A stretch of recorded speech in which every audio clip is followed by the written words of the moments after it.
Hey everyone, welcome to the latest episode of our alphabetical taboo busting journey. Today is U for uncertainty. Now, we mentioned this last week and said it was interesting for a number of reasons, one of which is obviously the uncertainty of the world right now, and also because I mentioned that for myself, I've got a bit of a mixed relationship with uncertainty. But before I dive into that, I want to face the certainty that I've got Sylvia here, and it would certainly be a massive sin to leave her sitting in uncertainty about when she's coming into the show. So, Sylvia, welcome as always. Good to see you, my friend, and thanks for riding the ride of uncertainty with me for now this whole series and with a few letters left. So I'm excited to see where we go, even though uncertainty is not usually my cup of tea. No, I've got to agree with you there. And like I said last week, it is something that I've often struggled with. But it's funny, in preparation for this show and recording it, I actually realized that I hadn't really dived into certain aspects of uncertainty in the to the depth that I kind of thought I had. Mm. Because I realized that yes, I do struggle with certain uncertainty, but there's this phrase that I've said quite a few times in my videos, which is that I fear the certainty of stagnation more than the uncertainty of change. Hmm. And I sort of looked at that and looked at the fact that I said last week that I struggle with uncertainty, and I was like, I feel like I'm being a bit inconsistent in my messaging suddenly. Um, but then I realized what it was. And I think it comes down to two things. First of all, I think I deal with current uncertainty a lot better than future uncertainty. So if I'm faced with a new experience or a new challenge, in that moment, to be honest, I tend to shine. When it's uncertainty that's on the horizon that I can't really do anything about right now, that kind of drives me crazy. But on the other hand, I think it also comes down to whether we see opportunity in the uncertainty. So, as an example, when I originally went self-employed, I left the job with nothing lined up, but that was an exciting uncertainty to me. I knew that I could try and land another job. I could go, freelance. I could join a startup. I could do this. I could do that, and it felt like it was in my hands, even though it was uncertain. But on the flip side of it, when there's powerlessness involved, when it's something where you really don't know and you feel like you can't affect it, that's when it feels like it slips through my fingers. And that's something that I'd really like to get your opinion on as well. Absolutely. I mean, I like the way you really thought about the context for how you would respond in the face of uncertainty in situational scenarios, right? So I think it's, for us humans, that the emotion of fear around uncertainty, right? Anxiety around uncertainty, it's a spectrum in that, right? There are certain things that will incite more fear and uncertainty, or, right, kind of based on our predisposition and proclivity towards certain things, we're going to handle uncertainty a little bit better than in other situations, right? Or in other situations as opposed to other people. So it's all relational and comparative. It's not a either or. It's not, black and white in the sense of like you either are or you're not. And I know we talked about the notion of powerlessness, and how that affects how uncertain we might feel or how anxious we might feel about that uncertainty. And I really do think that is the pivot, right? In that, I mean, a lot of people always go, how are you so calm at the airport, right? How are you okay with United Airlines dicking you over this many times over the years? And I go, well, I didn't always, you know, feel so calm about it. Like at the beginning of my road warrior, constant travel journey, I probably had a couple meltdowns. Yet over time, I learned that I had power in the situation, right? So even in the face of a delay, I had actually learned that there were many choices, many different pathways. So the anxiety around, like, are we going to take off or not, became a lot more manageable because of the learned power around choices, the knowledge, right, that comes from right, just having experience. Or there is power in that knowledge. Now, there are things that I feel very powerless about that we can get into in what I want to, start to guide us towards in the conversation is how do we handle, right, the anxiety, the fear, all the, terrible feelings that arise out of the uncertainty that many of us are facing, and and also just specifically to our individual situations, like financially speaking, career wise, whatever. Yet I'll say there are things that are feeling very powerless to me right now in, for example, how the elections in the United States will go in a couple weeks time, right? I actually have imagined the worst case scenarios of what would happen the day I show up at the polling site. Like I literally have anxiety about what is about to happen. And, so I think I feel powerless and feel very wrapped up in that uncertainty because there's so many factors beyond my understanding, my control, my purview even. So love to pause here and get your thoughts back on everything that I just shared. So I actually, if I start with the airport example, and then we can dive into the bigger sort of political spectrum of the powerlessness there. But Yeah. it reminded me of a few things about my travels and moving between different countries, where one of the things I think we need to be aware when we think about those uncertain scenarios is that we don't make bad decisions in pursuit of certainty. Yes. Yes. And I know I have the perfect example of this quite recently when I was about to move over here to Sweden and I came over to look for a place to stay. So obviously booked viewings for apartments and houses, and um, obviously that's a big uncertainty. Mhm. I decided I was moving, I'd set a date, so I Mhm. really had to find somewhere to live.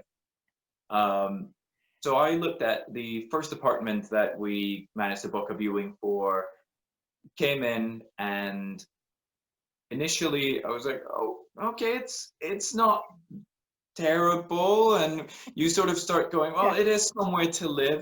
And then sort of walked out of there. My wife and I start talking through it, and we realized how many things were really wrong with it. And we thought, wow, like it's if you don't take Yeah. that Mhm. moment to step back and Yeah. critically analyze it, it's so easy to go, well, it's a solution to my problem. If I just say yes to this apartment, as crappy as it is, I'll have that certainty. And a lot of people do Mhm. make that mistake.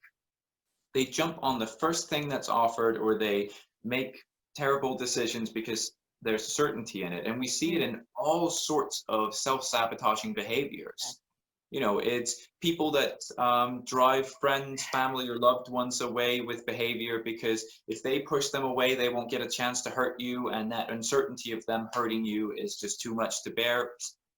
Shift it away. Mhm. People do it all the time. And just as a side note, funny memory from childhood slash teen years that came up when I said that. Anyone that's ever played the old Grand Theft Auto games, I remember there was an ad on one of the radio stations for a psychiatrist who helped people get over their fear of uncertainty. And they had like a case study for like a woman that came on the show, and she was like, oh, I used to be so afraid that something would happen to my kids until I stabbed them, and now nothing can happen to them ever again. And she was like, oh, thanks, doctor, whoever.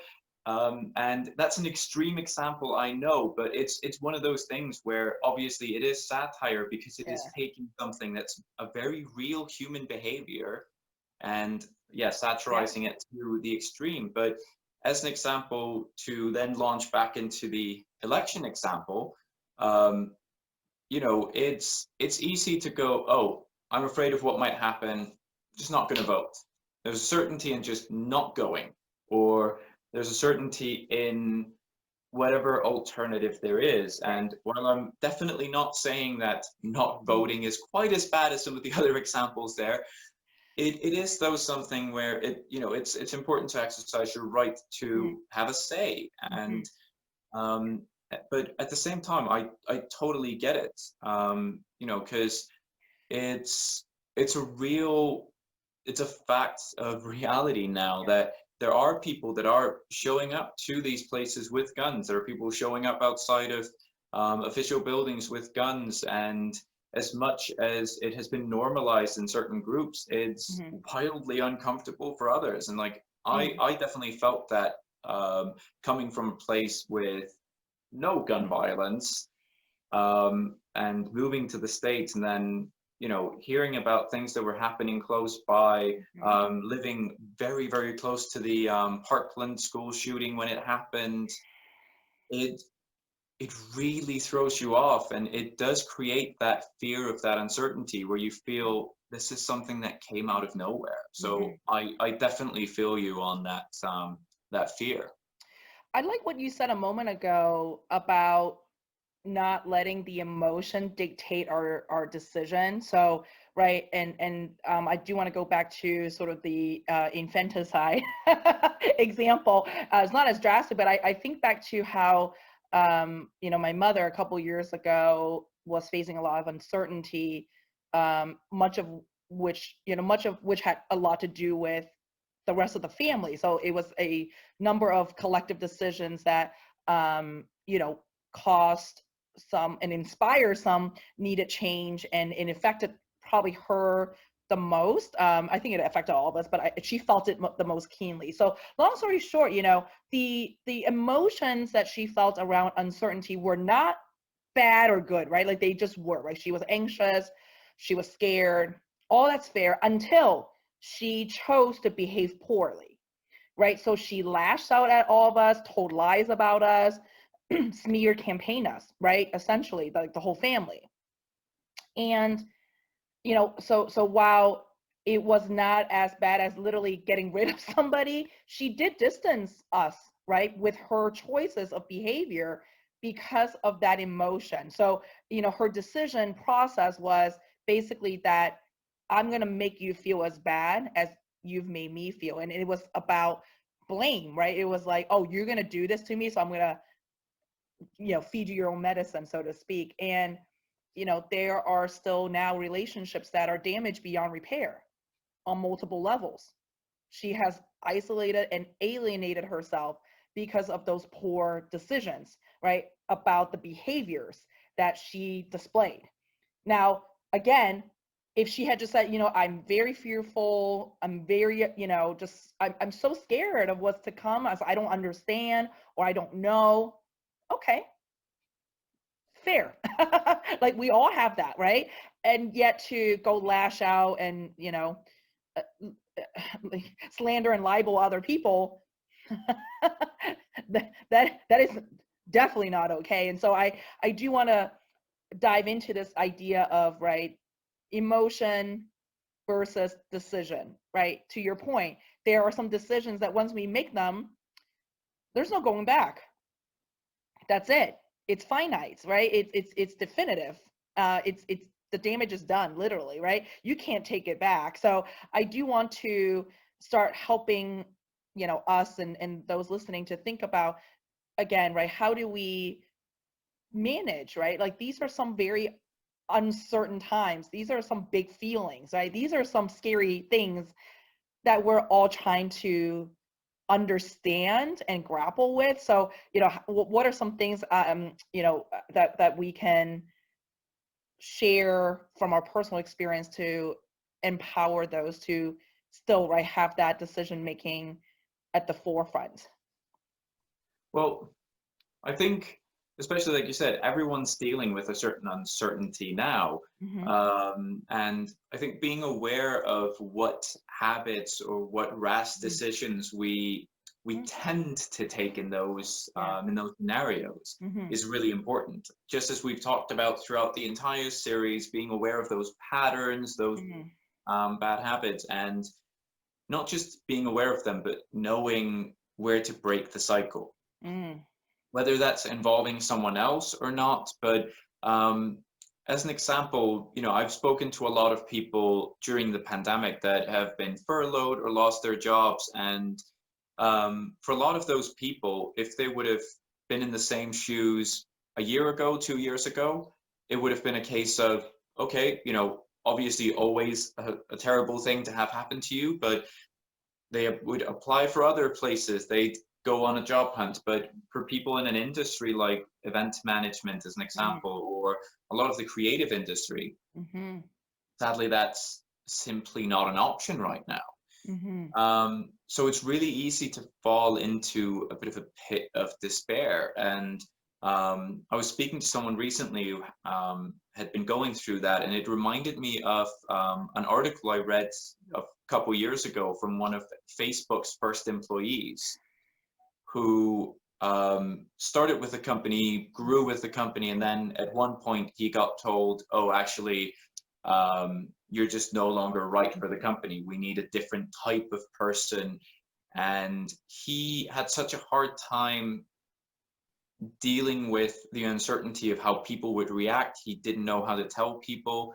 And he basically lied to people for, I can't remember, it was like 6 or 12 months that he was still working there because he just didn't know what else to do. And obviously that impacted him very severely on a Mm-hmm. bad level. And I think, not that I'm expecting a lot of people to lie and say they're still working in the events industry right now, but it's more about the fact that he felt like he couldn't open up to anyone. Mm-hmm. And I think if there's a positive, or I think positive might be a stretch, a silver lining to that cloud, it is the fact that we all know that it's going on. And the fact that it's common knowledge should make it less of a taboo, even though I'm not saying it's going to be easy to talk about, but we need to be willing to pick up those conversations. Like, yeah, loads of people lost their jobs. It sucks, and it's an awful place to be in. And the uncertainty that comes with that definitely isn't one that for most people feels like it's full of potential opportunities. Mm-hmm. We don't Mm-hmm. know when the pandemic is over. We don't know, depending on where you are in the world, you might be in lockdown, you might be expecting another lockdown. You don't know when those things are going to end. Like Yeah. when I look at some of my friends and family, both in the UK and in Iceland, both places are experiencing increased lockdown right now. And like I was just speaking to my sister, and she can't work for the foreseeable future because they don't know what to do about her industry, and it's tough. Yeah. Yeah. But I think, to sort of revert back, I think recognizing where you tend to go psychologically and habitually in those scenarios, Mm-hmm.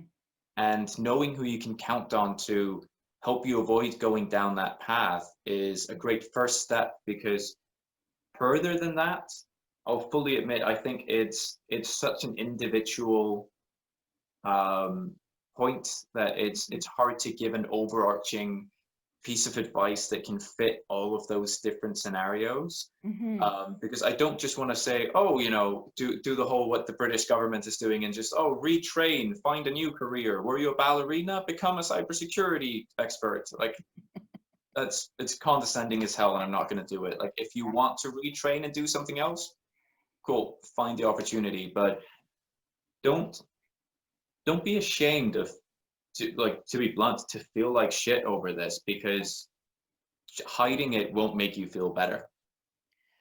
Well, and hiding it will likely slow down the progression towards, right, a positive solution. So, right, it's just sort of like, if you don't acknowledge the problem, likely you won't find the solution either, right? So yeah, and not to make light of it, man, I'll just say this, right? I'll be honest, right? In March, like when people started to ping me about how they lost their job, and then April that picked up in frequency and volume, there was about a 30-day period when I had to mentally adjust just being on the receiving end of those types of messages. And this sounds terrible, yet, and this is more about my own limiting beliefs and personal narratives than anything else, right? Like the idea of losing a job, just it would be so wounding. Like it's never happened to me. And I can just imagine that would cut deeply, to like not be wanted, not be valued. And yet like that's my own shit, right? That's my own baggage, right? And so when people came to me, the first couple that first couple of people that came to me and said, I really need a job ASAP. Can you please help? Just like pick up your, perk up your ears and eyes to opportunities that might be emerging. Like, I didn't know what to say the first couple of times. I was just kind of like, oh my God, and like, ouch, Now, like, over time though, now that I've heard more of it, I just realized that the reality is such that people are needing help to find financial security as quickly as possible, right? So now I don't put the emotion into it. I just go, like, I literally look at that and go, can I help this person? And is it yes or no, right? Yes, then I'm going to take the next step. No, I just say clearly, I'm not sure how to help yet. This is what I think I can do. Does that sound right? So just be very like deliberate about it and very clear and kind about it. Yet I'll say, right, like, I'm sure for those people to reach out to me, this is the thing I recognize, a lot of them never had to do that. So it took them a lot of courage, right? Probably a lot of internal dialogue to even get to a place of pinging somebody. And so I just want to honor what you said a moment ago by saying that, right, like that courage is to be recognized. And right, know that on the receiving end, there are those of us who now, like, we just know that it is the reality. And there will be those that will lean into help, and then there will be some that won't. Yet that should not preclude us from opening up, and ask for the help, right? Leaning for that support, and you just never know. So I do want to recognize that for some of us, it might be harder to do that. Yet there's probably a more forgiving and loving person on the other end than you might even expect. And I think it's worth as well talking, I guess, towards the other side of that. If there are people reaching out to you asking for help, I'd say appreciate Yeah, that bravery. yeah, It's easy to react to it as if it's another pushy LinkedIn message, someone saying, oh, I just want to sell you some shit, but it's a person that's hurting and they need help. So I would say, as in every scenario, obviously be polite and everything, but also be honest. If you yes, genuinely cannot help the person, yeah, be frank with them. Because yes, like I've had a lot of people reach out to me, and I've those that I have helped, I've been very honest to say, look, the amount that I can help is like I've helped a few people by looking over their CVs yeah, or making sure that their messaging also on point, that they know what they're looking for yeah, yeah, or something. But a lot of them might be in countries where, to be honest, I don't have enough connections right. to be able to go, Mm, right, have mm, you met this person? Like, mm, and if I'm not connected like that, I'm not going to be like, I can definitely get you a job, because I don't want to give false hope. So I'd say, have that balance. Like mm. we all need to be extra understanding. We don't know what that other person is going through, but we can pretty safely assume that it's been tough. Yeah, and one thing that I've had to do in my own mindset, right, is to go, yeah, these are unusual times and people are behaving maybe a little bit unusually. I mean, there was a guy that I helped, and as soon as I mean, I spent quite a bit of time helping him. Not a single word after he got what he wanted. Am I pissed off a little bit? Right? Yet I go, you know what? These are challenging times. I did what I could, and I just, got a bless and release, as my friend Erica would remind me to do. Just to be like, you know what? It's okay. Like, he does not need to give me an award. He doesn't need to send me thank you letters. I mean, would I like to receive them? Sure. Like, would that make me feel really awesome? Yeah, probably. Right. But that's okay. Right. And just to be like, okay, these are tough times. And it's not to say let's condone really, terrible, inconsiderate behavior. I would never condone anybody being, again, not of integrity, being, complete a-holes to people. I don't condone any of that yet, right? Like, I think we all just have to be a little bit extra patient, understanding, a little extra open right now. Because like you said, we just for a lot of people, they don't even know how to speak that pain, right? They've never had to practice that, thankfully, right? They've never had those layups to be like, hey man, can I run something by you? Because they've been doing really well, and even I posit that those of us who are doing well, it's still okay to ask, right? Yet for some people, they've just never had to build that language and build that resiliency, and it's really new for them. And so just to be extra gentle, extra compassionate, and extra clear, like you said, right? If we can help, that's a yes, then we are very clear about what that is. If it's a no, we give it quickly, gently, and politely, in service of them, really, to let them find another resource or thought partner. So spot on. Yeah, and I think, one of the things that as well makes this feel extra uncertain for a lot of people is that, you mentioned having never lost a job. I'm in the same position. Like I've never been fired or let go from a job. Right. Yet I recognize the fact that if I had been in full employment when this hit, that could have been my first time. And I think what would have really stung and is probably, well, not probably, definitely stinging for a lot of people in that scenario is the fact that they lost their security, not because they did something wrong. They lost something in no way due to their own action or inaction. They might have a 30-year career of doing everything by the book, and then something wipes it out. And it's tough when you want to blame something or someone, and you can't. And we've seen very clearly that people are looking for a boogeyman to blame, and we see it pop up in the weirdest places. People saying 5G is causing COVID, so suddenly the phone companies are to blame for people losing jobs and loved ones. They say the wires in the mask are sending out, like, people are grasping at straws to find someone to blame, and I understand it. Honestly, as much as I don't agree with those conspiracy theories in particular, I get how people are drawn to those, because it's the same again as, conspiracy theories come up as an answer to fill the blank that we fear, and that's a different kind of uncertainty. We rush to fill that blank in some way, and sometimes the shortest line between 2 points is a conspiracy theory. And totally. I mean, again, going back to brain science, right? We talked about this at the beginning of our chat today before we hit record, this idea that, right, our brains like to fill the space, right? Our brains don't like being in uncertain states, right? Our brains like certainty. That is what gives us that comfort, right? Anything uncertain, like that could be a threat lurking, right?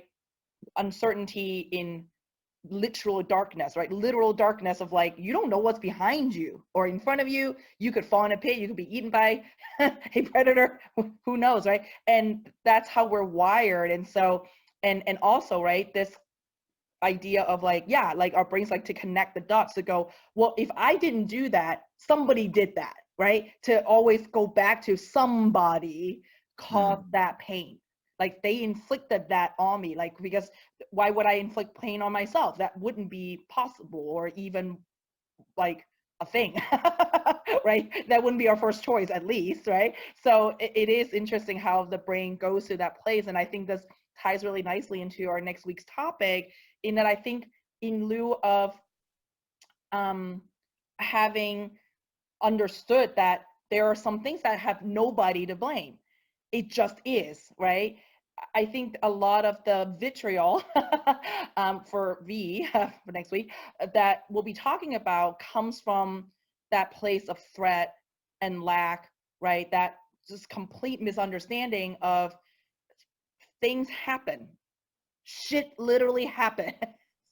And it's not always someone's doing, or it's not a direct causation, right? It could be involving some people and some things, but it's not like because of that, ergo I'm now suffering, right? I now have financial insecurity. I'm now food insecurity. So love to dig into that topic with you more next week, especially in regards to how that right level of threat leads to vitriol on platforms on social media.